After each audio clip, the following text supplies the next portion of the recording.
Le quaternaire.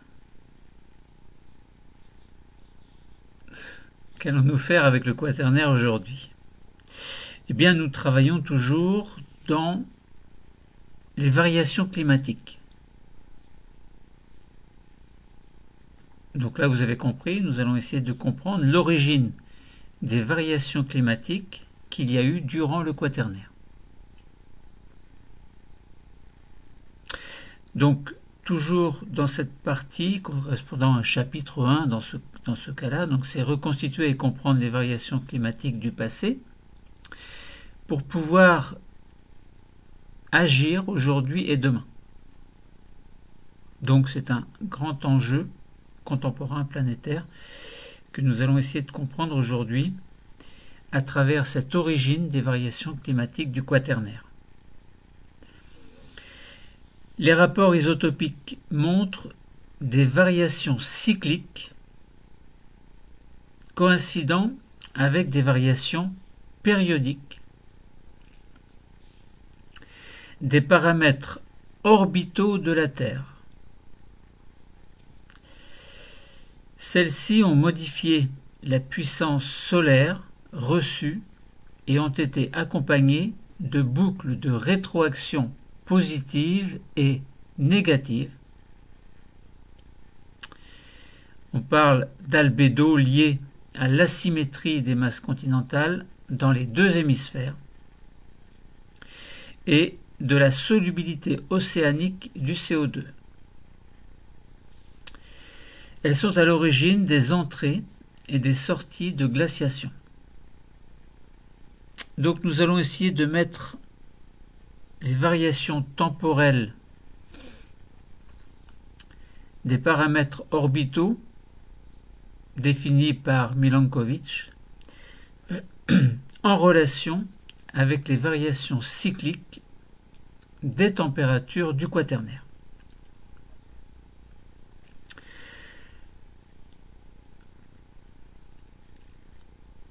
Alors, donc il va nous falloir mettre en évidence des variations cycliques du climat. Mais nous avons déjà commencé dans d'autres cours. Nous allons continuer aujourd'hui à travers ce qui s'est passé au quaternaire. Nous allons nous intéresser dans ce cours aux causes possibles de ces variations en étudiant dans un premier temps la théorie astronomique du climat de Milankovitch. Puis ensuite, nous allons essayer de nous intéresser aux mécanismes qui vont amplifier, donc on dit mécanismes amplificateurs, ayant joué un rôle dans les entrées et les sorties des périodes de glaciation. Donc, c'est quoi le quaternaire? Bien, globalement, le quaternaire, c'est ce qui met en avant l'arrivée de l'homme. Bon. Le quaternaire, c'est une période de l'histoire géologique qui s'étale de moins 2,6 millions d'années à ce qui se passe actuellement, donc à l'actuel. Donc c'est marqué par des variations cycliques du climat avec des alternances de périodes glaciaires et de périodes interglaciaires. Donc dans ce cours, nous allons essayer de comprendre quels mécanismes ont été à l'origine de ces variations cycliques du climat. Voilà, donc on est toujours dans la continuité, toujours pour agir, la continuité de la compréhension du passé, bien pour agir aujourd'hui à l'échelle mondiale et puis demain, ce qui paraît évident. Mais bon, encore faut-il le faire, à l'échelle mondiale évidemment. Alors, donc à travers cette origine des variations climatiques quaternaires, nous allons essayer de voir la théorie astronomique du climat dans un premier temps, puis ensuite nous verrons la relation qu'il peut y avoir entre une insolation et une variation climatique, ou on peut mettre au pluriel entre les insolations et les variations climatiques. Ensuite, dans un troisième temps, nous allons voir ce que l'on appelle l'albédo. Donc, on verra que c'est un phénomène amplificateur, donc il va amplifier. Ça veut dire que globalement, plus il fera froid et plus il fera froid. Plus il fera chaud et plus il fera chaud. Donc on tournera dans un cercle vicieux correspondant à ce que l'on appelle, en comprenant ce que signifie l'albédo. Et puis nous terminerons par ce que l'on appelle la solubilité du CO2 dans les océans, qui va jouer également un rôle amplificateur. Donc tout un programme à mettre en place dans ce cours. Alors, la théorie astronomique, corrélation entre les variations d'insolation à 60 degrés nord, donc de latitude nord, calculées à partir de variations cycliques des paramètres orbitaux et les variations de la température estimées à partir des rapports isotopiques des glaces. Alors, la théorie astronomique du climat, c'est un modèle qui a été proposé par Milankovitch. Bon, c'est une chose. Donc, vous pouvez trouver sur Internet des figures de variations, qui montrent les variations de paramètres. Alors, quels sont ces paramètres? Eh bien, il y en a plusieurs, au moins 3. L'excentricité, l'obliquité et la précession. Donc là, on parle bien de paramètres de l'orbite terrestre et ces paramètres subissent des variations.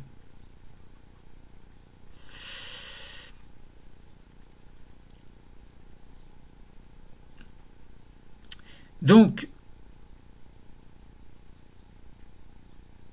publié en 1941, cette théorie astronomique du climat de Milankovitch suppose que les variations climatiques quaternaires sont la conséquence de variations cycliques de différents paramètres de l'orbite terrestre. Donc, vous connaissez le Soleil. Bon, vous connaissez la Terre. Il y a une certaine distance entre la Terre et le Soleil.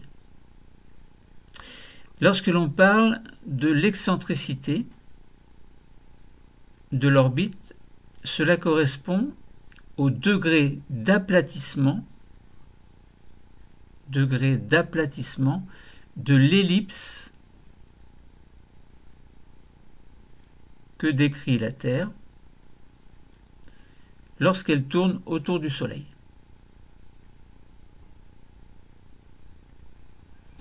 Donc, pour comprendre, vous prenez conscience qu'il y a quelque chose qui peut être rond et que si sur ce rond, on exerce une pression pour l'aplatir un peu, eh bien, on obtient un ovale, par exemple la forme de l'œuf. Eh bien, entre le rond et cet ovale, relativement, on a ce que l'on appelle une excentricité, donc avec bien une variation de l'excentricité de l'orbite terrestre. Donc c'est un degré d'aplatissement de l'ellipse que décrit la Terre dans sa révolution autour du Soleil. Donc ça, c'est une première chose. Deuxième chose, vous imaginez toujours la Terre tournant autour du Soleil. Et on parle de variation de l'obliquité de l'axe de rotation. Ça veut dire que l'obliquité correspond à l'angle d'inclinaison de l'axe de rotation de la Terre par rapport au plan de son orbite.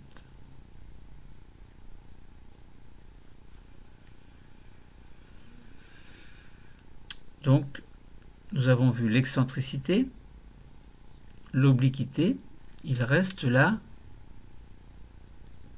précession. vous imaginez toujours la Terre tournant autour du Soleil. Alors, il y a ce que l'on appelle une variation de la précession de l'axe de rotation de la Terre. Eh bien, cette précession correspond à la position de l'axe de rotation de la Terre, suivant un mouvement d'oscillation qui ressemble à celui de l'axe d'une toupie. Donc vous avez déjà fait tourner une toupie, peut-être pas, peut-être que oui, bien c'est l'occasion d'en acheter une.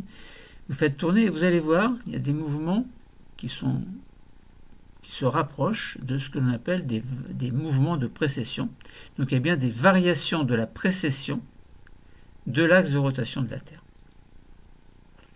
Donc on a bien des variations de paramètres, excentricité, obliquité et précession, correspondant à l'orbite terrestre.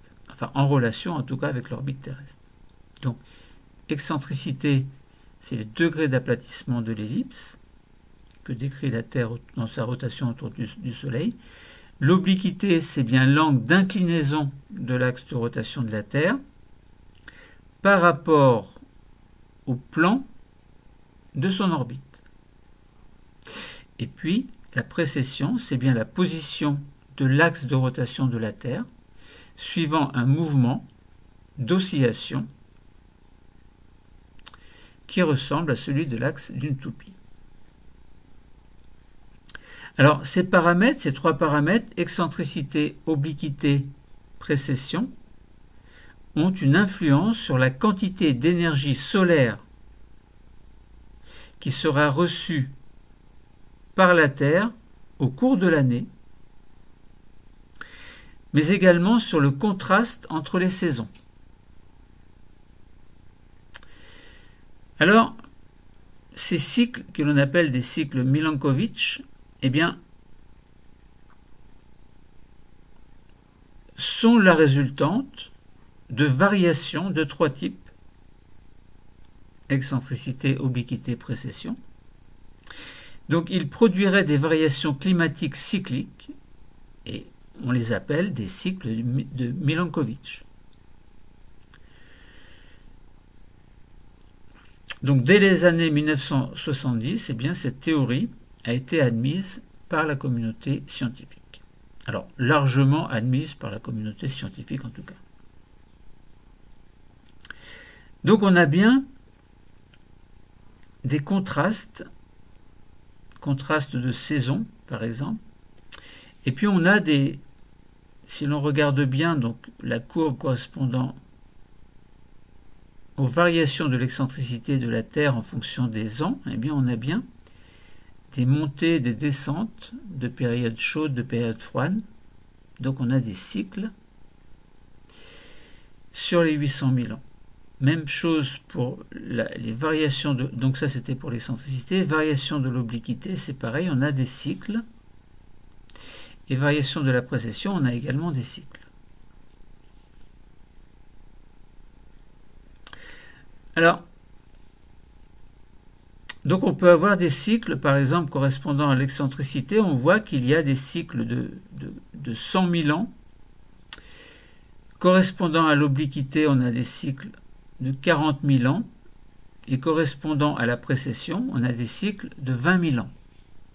Alors, ce que vous allez très bien voir, en fait, si vous regardez, si vous trouvez des documents correspondant aux variations de ces paramètres de l'orbite terrestre. Bon, évidemment, lorsque j'explique, là, je ne peux pas vous montrer ce que j'ai... Enfin, je ne vous montre pas ce que j'explique, c'est à vous. C'est ma façon de travailler, en fait. Hein. J'explique, et c'est à vous, en parallèle, de faire ce petit travail pour trouver des documents, et puis être en accord avec ce que je dis ou non. Vérifier ce que je dis ou non. Hein, c'est à vous. Soit vous admettez, soit vous êtes actif dans l'écoute, dans le travail, et vous essayez de vérifier, de comprendre concrètement sur un graphe ce qui se passe.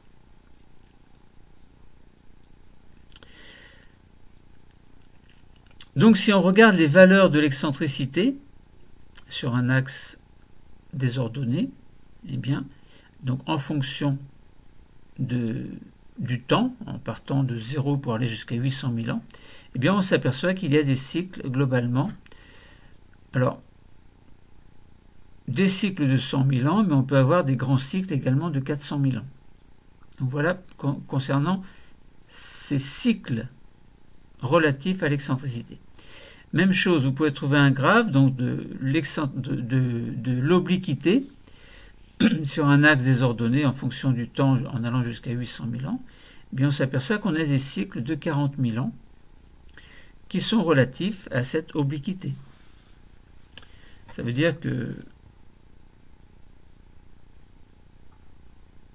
cette variation de l'obliquité de l'axe de rotation par rapport au fait que la Terre tourne autour du Soleil, et on a bien un axe qui correspond à une inclinaison et qui montre qu'il y a des cycles de 40 000 ans.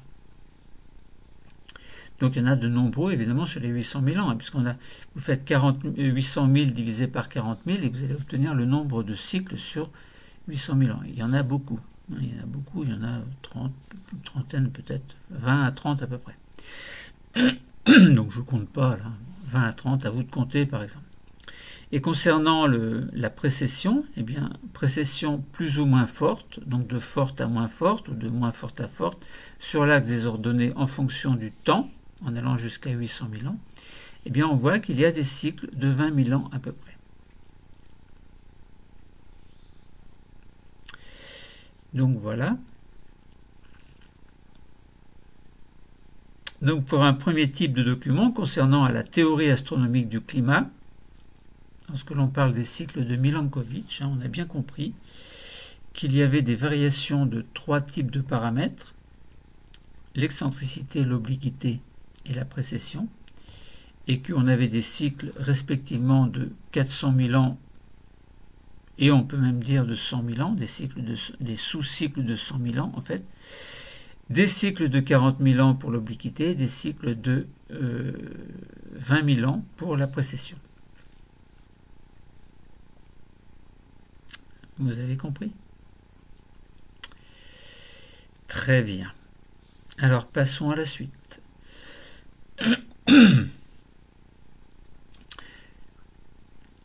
Maintenant, essayons de voir la relation entre l'insolation et les variations climatiques. Les variations des paramètres orbitaux peuvent influer sur le climat de la Terre. Et comment est-ce que c'est possible? Eh bien, c'est possible parce qu'il y a une modification de ce que le Soleil va envoyer sur la Terre. Or, ce que le Soleil envoie sur la Terre, c'est de l'énergie. C'est ce que l'on appelle, entre guillemets, une certaine insolation. Et donc, ça correspond à une puissance solaire, certaine puissance solaire qui va être reçue sur la Terre. Donc, les variations de paramètres orbitaux, ils vont pouvoir influer sur ce climat terrestre en modifiant tout simplement la puissance solaire que l'on appelle insolation, particulièrement à la latitude de 65 degrés nord, comme je vous avais dit tout à l'heure, au tout début du cours, ce qui correspond à une zone déterminante dans la formation ou la fonte des glaces polaires. Je vous avais dit, donc, concernant la théorie astronomique, donc, on avait dit corrélation entre les variations d'insolation 65 degrés nord, ça veut dire 65 degrés de latitude nord, calculées à partir des variations cycliques des paramètres orbitaux, et les variations de la température estimée à partir des rapports isotopiques et des glaces. Alors, il y a une corrélation entre ces variations d'insolation et ces variations de température mesurées par les rapports isotopiques des glaces polaires. Donc ça veut dire que ceci permet de conforter le modèle de Milankovitch. On retrouve bien des cycles d'environ 100 000 ans lorsque l'on avait parlé de l'excentricité, correspondant donc au cycle glaciaire-interglaciaire.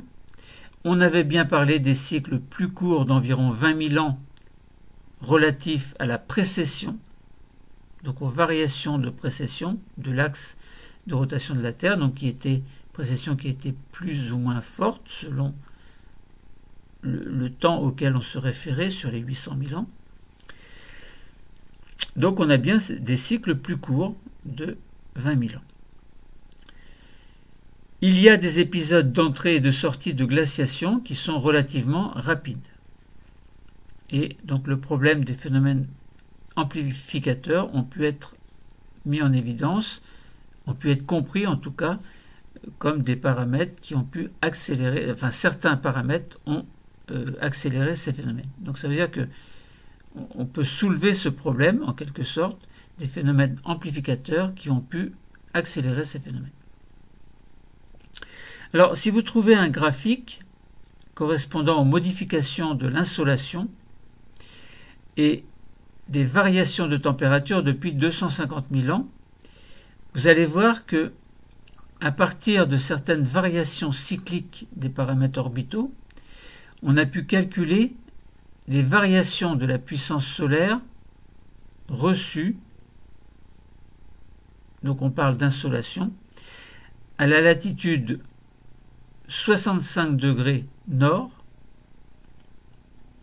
à laquelle se forment ou fondent les glaces polaires, au moment des solstices. Ces données sont mises en relation avec ce que l'on appelle des paléotempératures, donc les températures du passé, reconstituées à partir de l'étude isotopique des glaces. Donc, si vous regardez donc la température en degrés Celsius en fonction du temps, en remontant sur 250 000 ans, donc en partant de l'actuel et en remontant jusqu'à 250 000 ans, eh bien, on s'aperçoit qu'il y a des cycles très courts de température, des cycles courts de température et des cycles glaciaires interglaciaires. Et puis, si vous regardez l'insolation à 65 degrés nord en juillet, par exemple en watts par mètre carré, eh bien, vous voyez qu'il y a également une corrélation entre les cycles très courts de température, les cycles courts de température et les cycles glaciaires. Donc, c'est en relation avec l'insolation. Et donc, correspondant à ces températures, on part d'une température relative de 0, on peut faire des écarts de température ou mesurer directement les températures, pour aller par exemple jusqu'à un écart de 3 ou un écart de moins 9, admettons. Et là, on voit bien la corrélation entre l'insolation et les températures.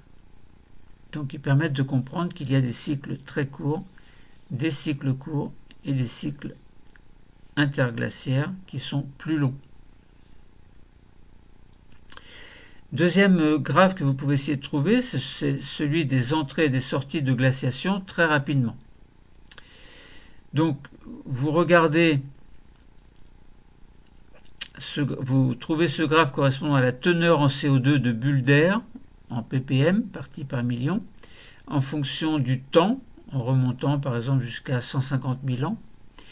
Et puis, sur ce même graphe, vous pouvez voir des écarts de température par rapport à la moyenne.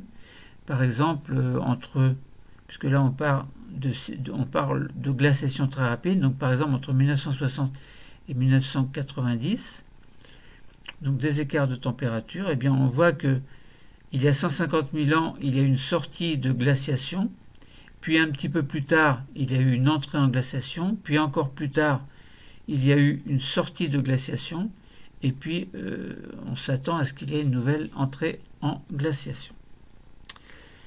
Bon, voilà, c'est pas forcément évident à comprendre.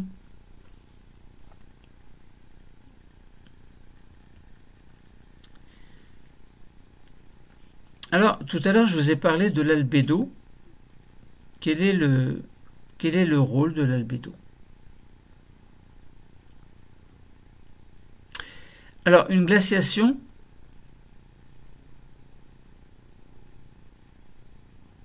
au cours d'une glaciation, en fait, il y a un effet d'augmentation important de surface recouverte de glace et un déplacement vers l'équateur des zones bioclimatiques.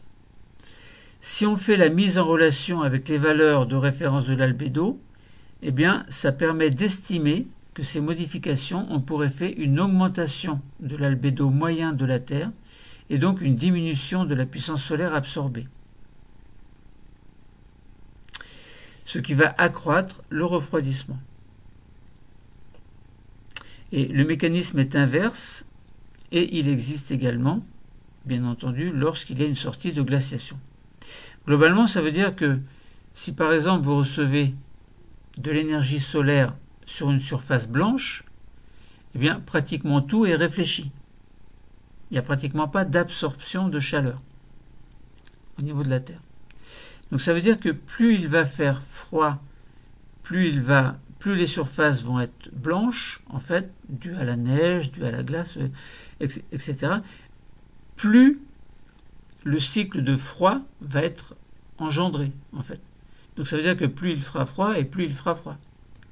Si par contre, pour une raison X, tout va fondre, bien ça veut dire que les rayons du soleil vont pouvoir être en partie réfléchis, mais en partie également reçus au niveau de la Terre, et non réfléchis, réfractés, reçus, absorbés en tout cas. Et donc ça veut dire que le réchauffement assure le réchauffement. Lorsque l'albédo augmente, le froid va augmenter. Lorsque l'albédo diminue, eh bien ça veut dire que le froid va diminuer. Donc là, on a bien le rôle de l'albédo. Lorsqu'il y a des entrées en glaciation, l'albédo va augmenter. J'espère que je n'ai pas dit le contraire tout à l'heure. Lorsqu'il y a une entrée en glaciation, ça veut dire que l'albédo augmente. L'albédo augmente quand les surfaces sont blanches. Et plus c'est blanc, plus l'albédo augmente. Donc, c'est en relation avec l'eau de mer également, puisque de l'eau de mer, lorsque l'albédo est inférieur à 13, est transformée en glace de mer lorsque l'albédo est entre 30 et 40.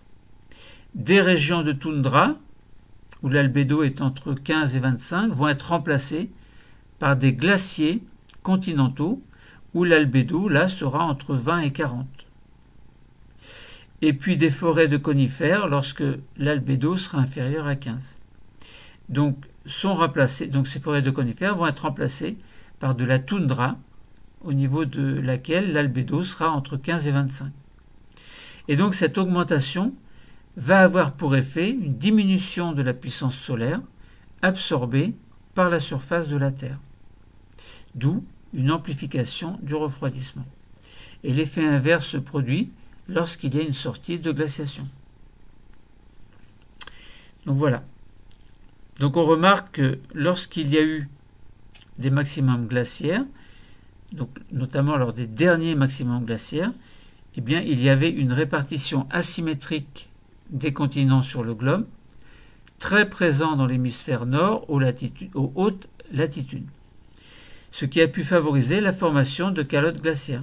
Et on estime que les calottes et la banquise occupaient 4 fois plus de surface qu'actuellement. Plus au sud, la forêt de conifères était remplacée par de la toundra. Donc voilà ce que peut montrer d'abord l'albédo correspondant à différentes surfaces, ou l'albédo mesuré au niveau de différentes surfaces. Alors l'albédo, c'est le pourcentage de rayonnement solaire incident qui est réfléchi par la surface terrestre.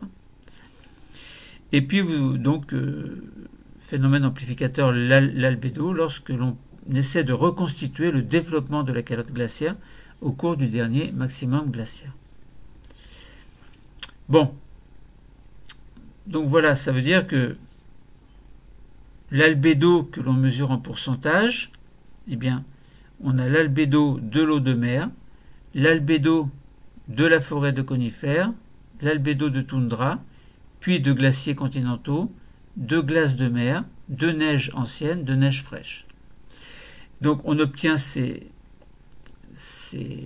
surfaces lorsque l'albédo augmente en pourcentage.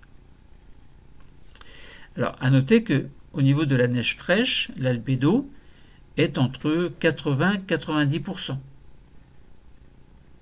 À peu près, 80-85. Lorsqu'il y a de la neige ancienne, l'albédo est entre 50 et 60 en pourcentage.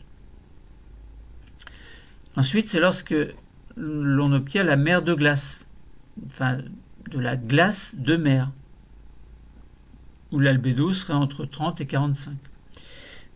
Ensuite, ce sont les glaciers continentaux, avec un albédo situé entre 40 et 20. Et ensuite, on aurait la toundra, avec un albédo de 15 à 25 à peu près, puis forêt de conifères, avec un albédo de 5 à 15, et l'eau de mer, avec un albédo de 5 à 10, on va dire. Donc voilà, concernant l'albédo. Ensuite, on avait parlé de solubilité du CO2 qui jouait un rôle amplificateur dans les océans, donc au niveau des océans. Alors ça veut dire quoi?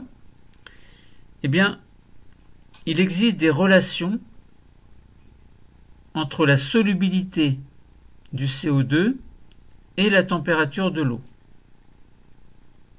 Vous voyez, CO2, eau, solubilité de CO2, la température de l'eau, dans quelles conditions est-ce que l'on va avoir une solubilité accentuée?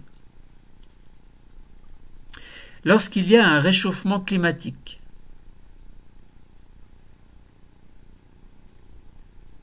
et une diminution de solubilité du CO2.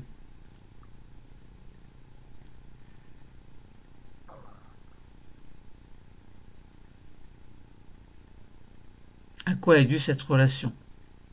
Alors vous avez remarqué que lorsque l'on dissout par exemple du sucre dans l'eau,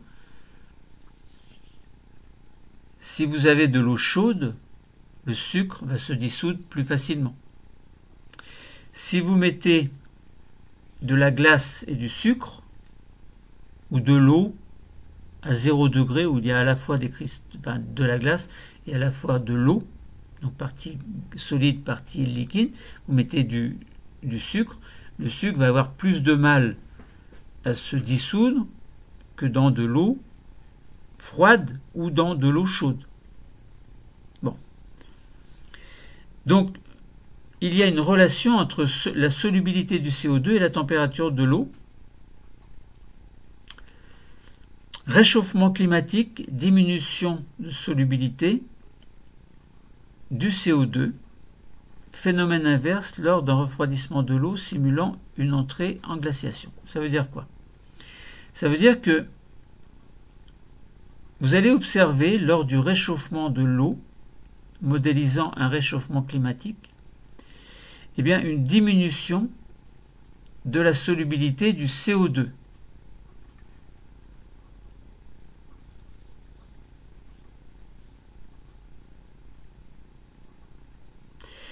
Et le phénomène est inverse lors d'un refroidissement de l'eau qui va simuler une entrée en glaciation. Eh bien, cette propriété est exprimée par la loi que l'on appelle loi de Henry. Ça veut dire que la solubilité d'un gaz dans un liquide est proportionnelle à sa pression partielle au-dessus du liquide. Ça veut dire que la solubilité diminue lorsque la température augmente. Donc vous voyez, tout à l'heure, l'exemple du sucre ne correspond pas à ce que l'on observe avec le gaz. Puisqu'avec le gaz, la solubilité diminue lorsque la température augmente. Alors c'est un petit peu normal parce que lorsque la température augmente, le gaz qui est censé être plus léger que l'eau, par exemple, a tendance à sortir de l'eau. Donc ça veut dire qu'il est moins soluble. On peut le comprendre comme ça en tout cas. Donc ça veut dire que plus il fera froid, plus il y aura de gaz à l'intérieur de ce qui est froid. Pourquoi est-ce que l'on dit garder une bouteille de champagne au frais, par exemple? Dans le champagne, il y a des bulles, et si le liquide se réchauffe, eh bien ces bulles vont avoir tendance à sortir. Or, les bulles, c'est quoi? C'est bien du gaz. Donc ça veut dire qu'il y a bien une relation entre la solubilité du CO2 et la température de l'eau, dans le sens que si vous faites une expérience, vous allez observer lors du réchauffement de l'eau, modélisant un réchauffement climatique et une diminution de la solubilité du CO2, et le phénomène inverse lors d'un refroidissement de l'eau, simulant une entrée de glaciation. C'est ce que vous allez mettre en évidence. Voilà, donc la solubilité d'un gaz dans un liquide est bien proportionnelle à sa pression partielle au-dessus du liquide, et dans ce sens-là, la solubilité va bien diminuer lorsque la température va augmenter. Donc, il y a une relation inverse entre la température de l'eau et la solubilité du CO2. Donc, lorsqu'il y a une entrée en glaciation, eh bien, le refroidissement de la surface des océans va entraîner une augmentation de la solubilité du CO2, donc une diminution de la teneur atmosphérique de ce gaz. Lorsqu'il y a une entrée en glaciation, le refroidissement de la surface des océans entraîne une augmentation de la solubilité du CO2. Parce que lorsque la température augmente,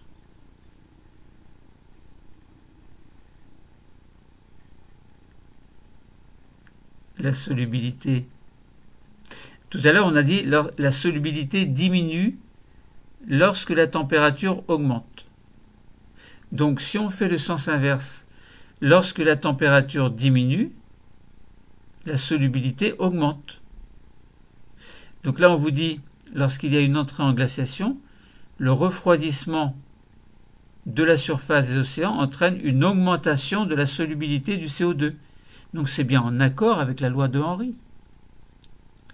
Donc une diminution de la teneur atmosphérique de ce gaz en conséquence. Puisque s'il y a plus de CO2 qui rentre dans les océans qui refroidissent, ça veut dire qu'il y en a moins dans l'atmosphère. Donc c'est le contraire. Donc cela a pour effet une diminution de l'effet de serre, puisqu'il y a moins de CO2 dans l'atmosphère, puisque le CO2 est passé dans l'océan. Donc on a bien une diminution de l'effet de serre, donc il va faire plus froid, moins chaud en tout cas. Donc cette diminution de l'effet de serre va amplifier le refroidissement. Et l'effet inverse va bien évidemment se produire lorsqu'il y a une sortie de glaciation. Ça veut dire que lorsque la température va augmenter, la solubilité du gaz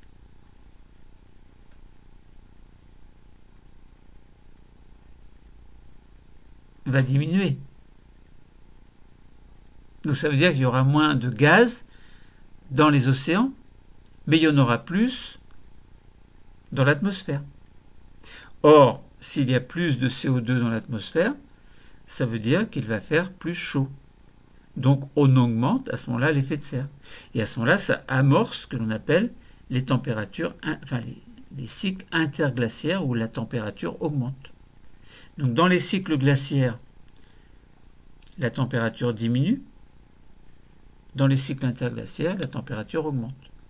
Donc on l'explique par la loi de Henry qui nous dit que la solubilité d'un gaz dans un liquide est proportionnelle à sa pression partielle au-dessus du liquide, en ce sens que la solubilité diminue lorsque la température augmente et la solubilité augmente lorsque la température diminue. Donc glaciation, température, alors glaciation on va dire solubilité augmente, donc il y a plus de CO2 dans l'eau, il y en a moins dans l'atmosphère, il fait moins chaud, puisque l'effet de serre diminue, en fait. Donc, on rentre dans les périodes glaciaires. Et au contraire, lorsque la température diminue, enfin augmente plutôt, eh bien la solubilité va diminuer, il y a moins de CO2 dans les océans, il y en aura plus dans l'atmosphère, l'effet de serre est amorcé et donc on rentre dans une période interglaciaire où il ferait plus chaud.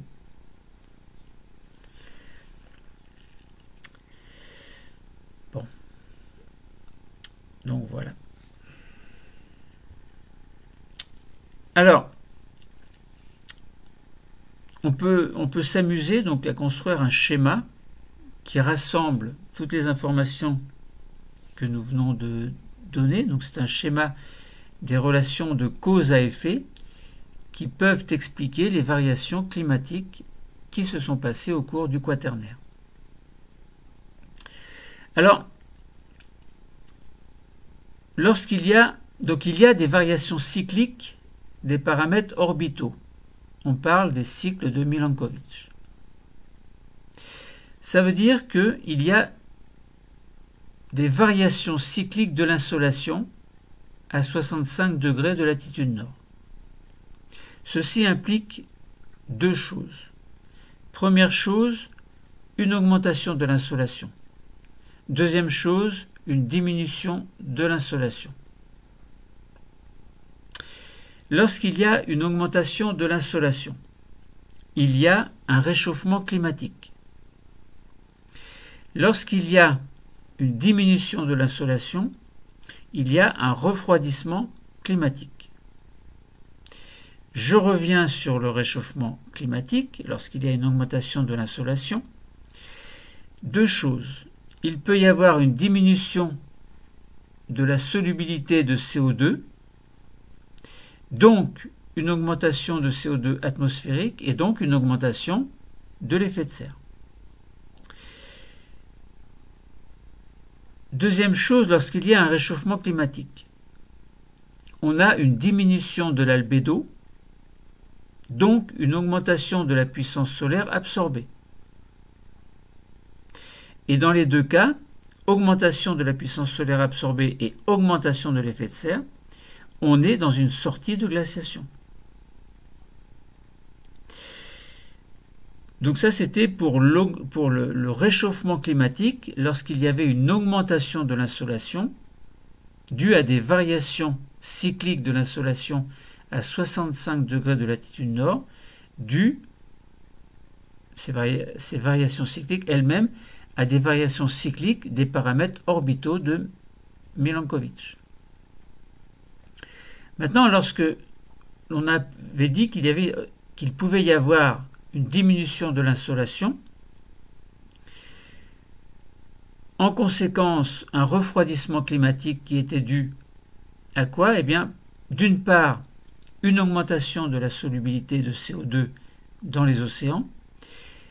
De ce fait-là, il y avait une diminution de CO2 atmosphérique et donc une diminution de l'effet de serre. Donc, une entrée en glaciation. Et deuxième chose qui pouvait provoquer le refroidissement climatique, c'était l'augmentation de l'albédo, donc une diminution de la puissance solaire absorbée, due à un excès de réfléchissement et non d'absorption d'énergie solaire. Et donc, on avait bien là également une entrée en glaciation. Donc, l'entrée en glaciation est due à deux phénomènes, une diminution de l'effet de serre et une diminution de la puissance solaire absorbée. Dans les deux cas, c'était dû à des variations cycliques de l'insolation à 65 degrés de latitude nord en faveur de la diminution de l'insolation, donc d'un refroidissement climatique, donc d'une diminution de l'effet de serre et d'une diminution de la puissance solaire, et donc d'une entrée en glaciation.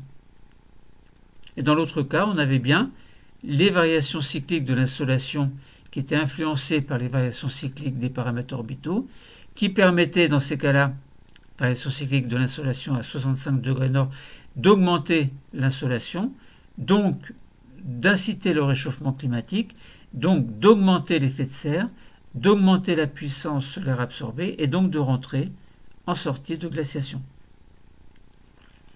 Donc voilà, vous aviez des causes directes qui étaient la théorie astronomique donc due au cycle, dont les cycles représentés par les cycles de Milankovitch, et on avait des phénomènes amplificateurs en parallèle, correspondant par exemple à l'albédo,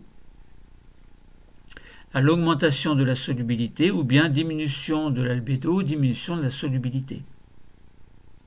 Donc voilà, ce schéma final est très important à comprendre parce que c'est lui qui vous explique comment on a une entrée en glaciation ou une sortie en glaciation.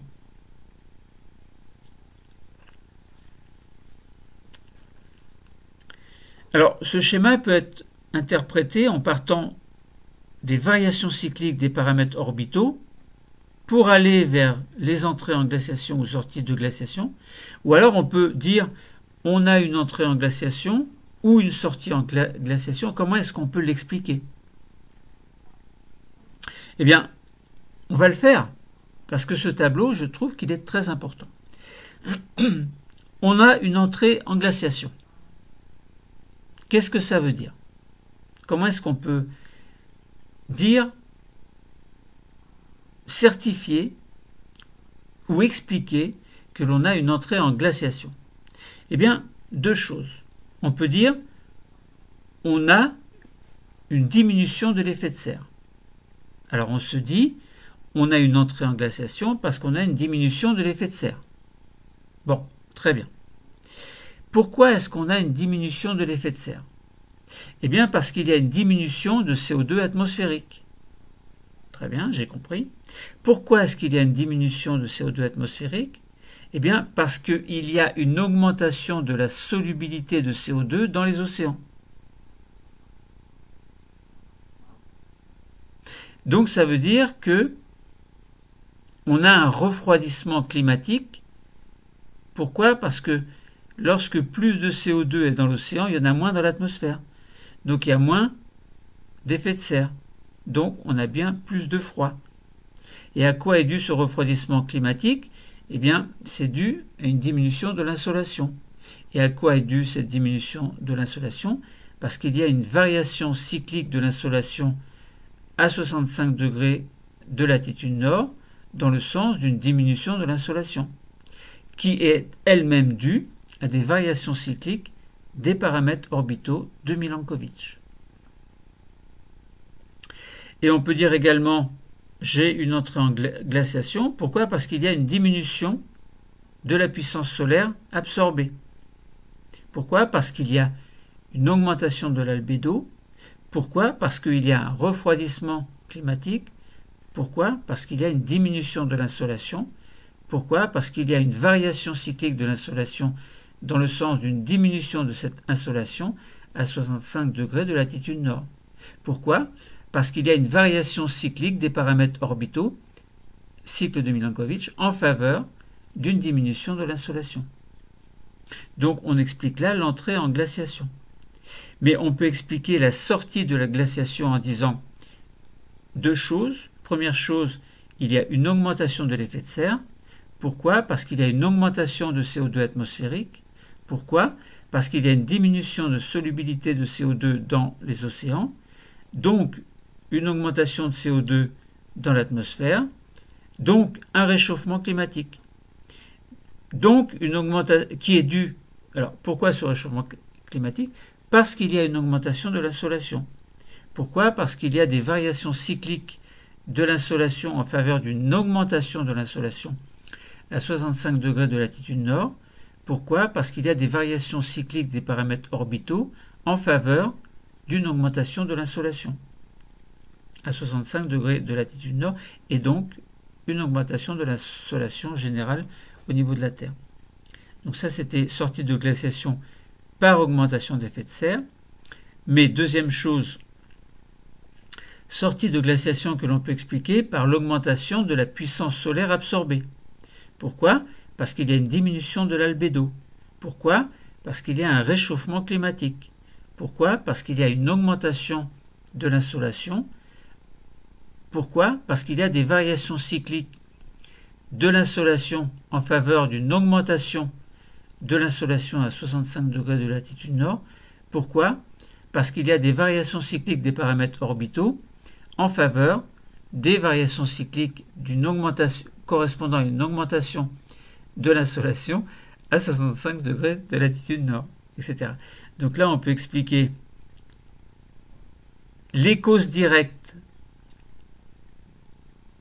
c'est-à-dire la théorie astronomique correspondant soit à l'entrée en glaciation, soit à la sortie de glaciation, et des phénomènes amplificateurs de ces entrées, enfin, qui accentuent en fait les causes directes correspondant à ces paramètres orbitaux.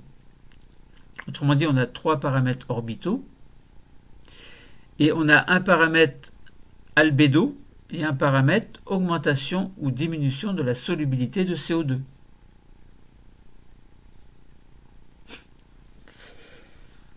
Compliqué, hein? Donc voilà. Alors les paramètres orbitaux, hein, c'était excentricité, obliquité et précession. Donc il y a 5 choses à retenir globalement. C'est comprendre l'excentricité, l'obliquité, la précession, comprendre l'albédo et comprendre la solubilité du CO2.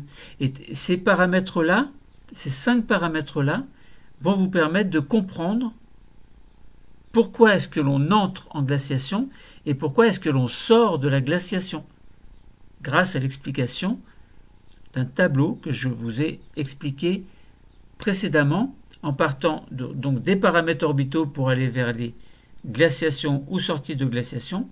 Et ensuite, deuxième chose que je vous ai expliqué, c'est le même tableau, mais en partant cette fois-ci de l'entrée en glaciation et de la sortie de glaciation, en disant pourquoi à chaque fois, et en justifiant jusqu'à remonter aux paramètres orbitaux.